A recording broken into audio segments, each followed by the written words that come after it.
지금 미국 오피스 시장은 초토화 상태거든요. 와. 없는 공시를 보이고 있거든요. 어떻게 보면은 한국 여의도에서 일어나는 일이 미국 주요 대도시에서 일어나는 일이랑 유사해요. 와.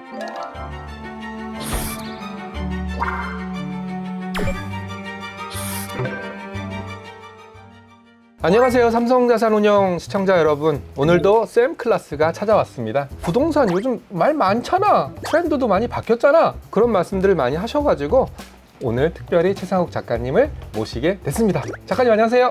안녕하세요. 불러주셔서 감사합니다. 최상욱입니다.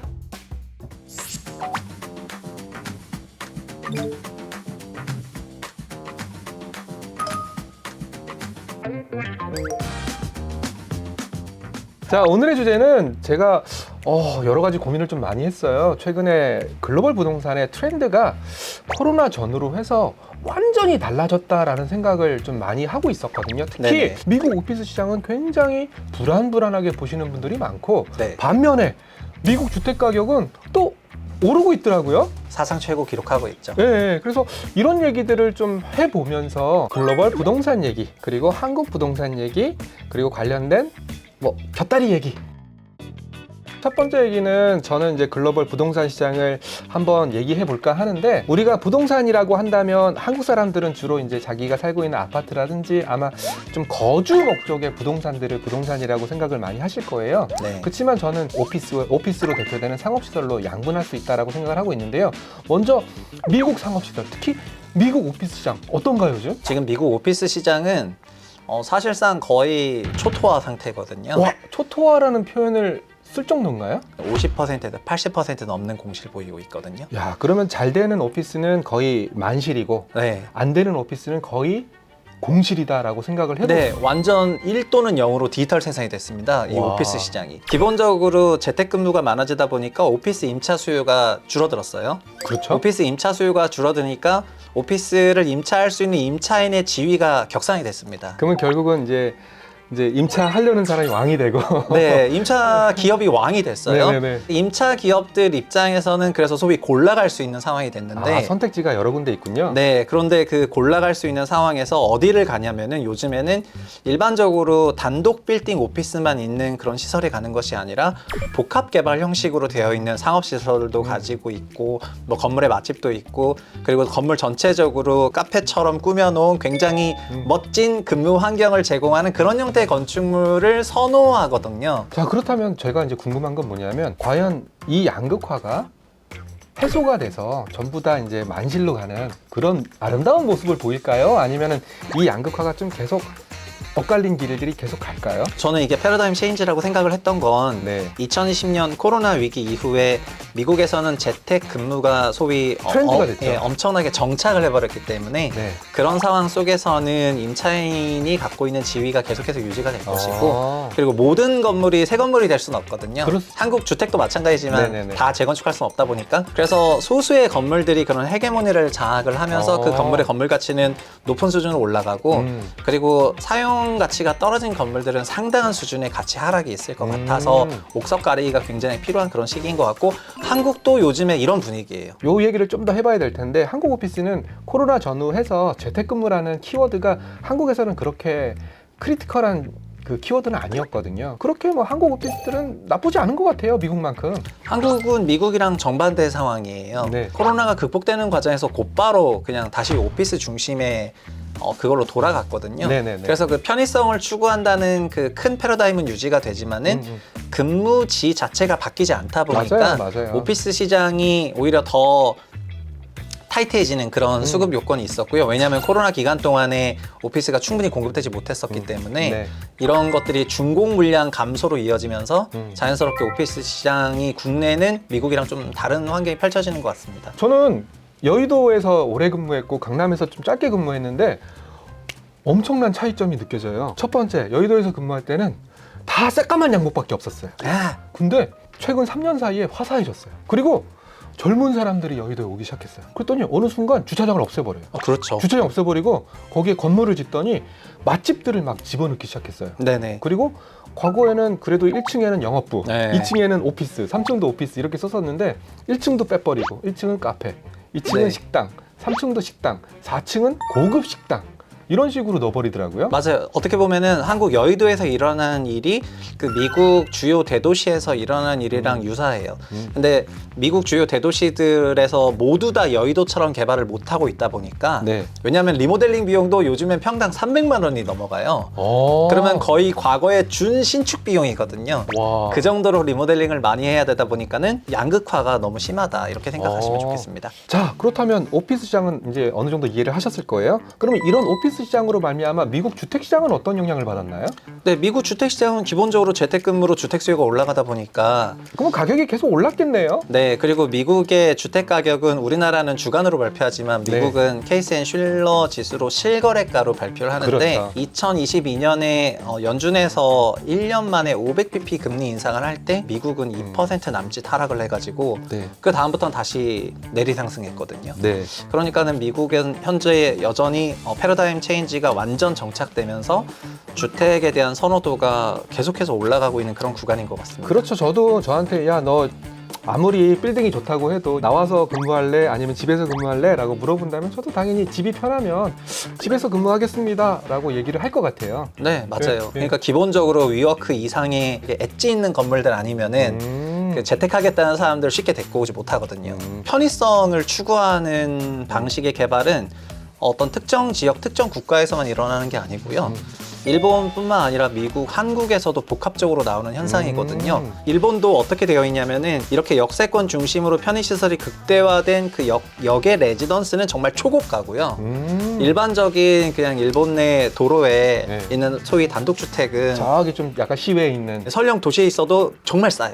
결국 앞서 미국 오피스에 나타났던 그 변화가 일본 주택에도 있는 거고요. 한국도 편의시설이 커뮤니티인데 아파트가 그렇죠, 그렇죠. 커뮤니티가 1000세대 넘어가기 시작하면은 막 수영장 달라붙고 막 조식 네. 달라붙고 뭐 달라붙고 뭐 달라붙고 막 이런 거가 있어가지고 그게 크면 클수록 그 편의성이 높은 가치를 부여하기 시작하면서 같은 입지 환경, 교통 환경이라 하더라도 건물 가격이 달라지거든요.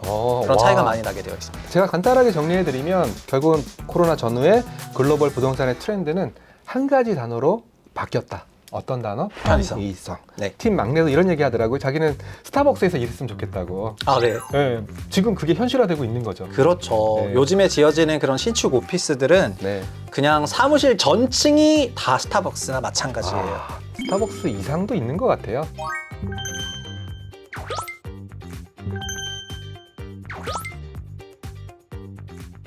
자, 그렇다면 미국 오피스에서는 당연히 그런 건물을 리모델링 해준다든지 뭐 이런 회사들이 각광을 받을 거다라는 생각을 하거든요. 전문적으로 뭐 지칭하는 용어가 있나요? 아, 이런 기업들을 그 공간 디자인 회사라고 하고요. 굉장히 참신한 공간 디자인을 통해 가지고 새로운 어떤 그런 편의성뿐만 아니라 그런 신미성을 제공을 하고 있습니다. 오피스의 단순 리모델링 차원을 넘어서 공간 디자인까지 연계한 그런 형태의 리모델링이라든가 리폼 혹은 이런 광역, 그러니까 복합 개발을 하게 된다면은 정말 그런 데가 진짜로 주목받는 지역들이 되는 거고 선호하는 지역들이 될 겁니다. 결국 편의성이라는 밸류를 높이기 위해서 하는 행위를 공간 디자인이라고 부른다. 또 그 공간 디자인이 결국은 그 오피스의 가격 또는 주택 가격에 영향을 줄 수밖에 없다. 이렇게 정의해도 되겠죠? 네. 네.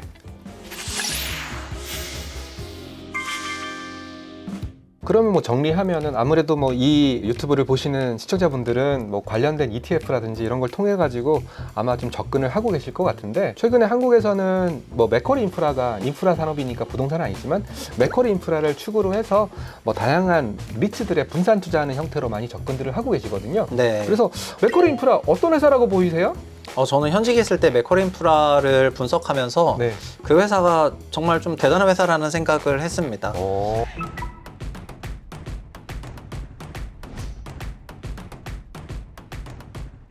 과거의 SOC 개발 사업들은 거꾸로 말하면 그때는 사업하기 좀 좋았던 환경이 있었거든요. SOC를 촉진하기 위해서 해당 사업에 참여하시는 그런 사업주들에게 적정한 고정 마진, 안전 마진을 제공을 하면서 그 사업이 망할 수 없는 그런 프로젝트 스킴을 짬 잡아놨어요. 그 이후에 맥쿼리 인프라가 그런 최저 마진 보장이 없는 사업들에 적극적으로 참여하기 시작을 하면서 그 당시 위험하다고 생각했던 사업들 혹은 그 당시에 맥쿼리 인프라는 괜찮다고 생각해서 들어갔다고 IR 했던 그런 프로젝트들이 결국은 굉장히 좋은 양호한 성과를 내는 걸 보니까 이 회사가 사업 그 개발 개별 사업을 잘 발굴하기도 하고 신규 사업을 계속해서 확장을 하고 종전 사업 잘 정리하고 이런 성장형 그런 리츠 펀드로서의 면모도 계속 보여주고 있기 때문에 그냥 대단한 회사라고 생각합니다. 네, 맥쿼리 인프라 같은 경우에는 아무래도 인프라 사업이라는 난이도가 있는 사업에서 노하우가 쌓인 것 같아요. 네, 그런 것 같습니다. 노하우가 쌓였고 또 한국적인 인프라 사업의 특징들이 있거든요. 뭐 그런 거에 대해서 잘 분석을 하는 그런 경험치가 쌓였기 때문에 오늘날의 맥쿼리 인프라가 됐고 또 맥쿼리 인프라에서 꾸준하게 나오는 배당금들 네. 이런 것들이 또 투자자들한테는 굉장히 긍정적인 요인으로 작용을 했다.